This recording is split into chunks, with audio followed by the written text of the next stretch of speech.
I got soul. Assalamualaikum warahmatullahi wabarakatuh. Perkenalkan, nama saya Iwan Sugiarto dengan NPM 2411098. Di sini saya akan menjelaskan tentang konsep dasar akuntansi lingkungan. Pengertian akuntansi lingkungan. Akuntansi lingkungan adalah cabang dari akuntansi yang berkaitan dengan pengukuran, analisis, dan pelaporan informasi keuangan yang terkait dengan aktivitas perusahaan yang mempengaruhi lingkungan.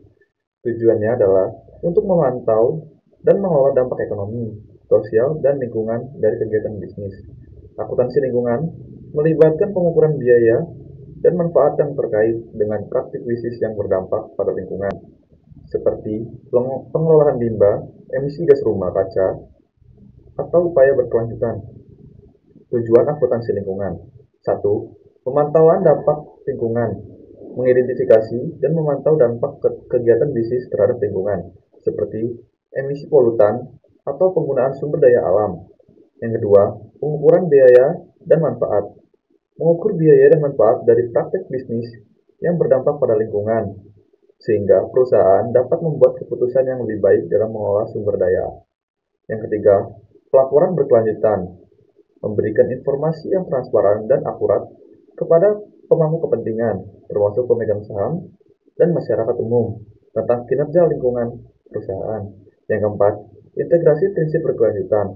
Mendorong integrasi prinsip berkelanjutan ke dalam pengambilan keputusan bisnis, mempromosikan praktik yang ramah lingkungan dan berkelanjutan. Yang kelima, kepatuhan regulasi.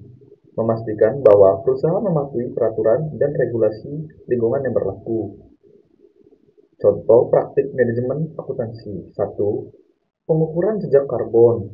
Yang kedua, pengolahan limbah dan pencatatan biaya daur ulang. Yang ketiga, pemantauan konsumsi energi. Yang keempat, pelaporan berkelanjutan. Di sini, adapun manfaat manajemen lingkungan. 1. Kepatuhan hukum.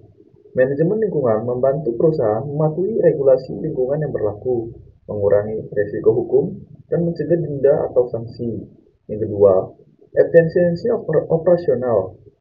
Implementasi praktik berkelanjutan dapat meningkatkan efisiensi operasional, mengurangi limbah, dan mengoptimalkan penggunaan sumber daya yang pada gilirannya dapat menghemat biaya. Yang ketiga, reputasi dan citra. Memiliki program berkelanjutan yang dapat meningkatkan citra perusahaan pada mata konsumen, investor, dan masyarakat umum, memberikan nilai tambah pada merek dan kepercayaan pemangku kepentingan. Yang keempat, inovasi produk dan proses. Fokus pada berkelanjutan dapat mendorong inovasi dalam produk dan proses, membuka peluang untuk mengembangkan produk ramah lingkungan dan mengakses pasar baru. Yang kelima, keberlanjutan finansial. Praktik berkelanjutan yang baik dapat menciptakan nilai jangka panjang bagi perusahaan dengan mengurangi risiko, meningkatkan efisiensi, dan menciptakan peluang bisnis baru. Kesimpulannya adalah, dalam rangka mencapai keberlanjutan dan memahami dampak kegiatan bisnis terhadap lingkungan, akuntansi lingkungan melibatkan pemantauan, pengukuran biaya dan manfaat, pelaporan berkelanjutan, integrasi prinsip berkelanjutan, dan kepatuhan regulasi. Dengan menerapkan konsep dasar ini, perusahaan dapat meningkatkan efisiensi operasional, mematuhi regulasi, membangun reputasi, dan menciptakan nilai jangka panjang melalui praktik bisnis yang ramah lingkungan. Akuntansi lingkungan bukan hanya alat untuk mencatat dampak lingkungan, tetapi juga sebuah pendekatan strategis untuk mengintegrasikan berkelanjutan ke dalam keputusan bisnis sehari-hari. Mungkin itu saja yang bisa saya sampaikan. Wassalamualaikum warahmatullahi wabarakatuh.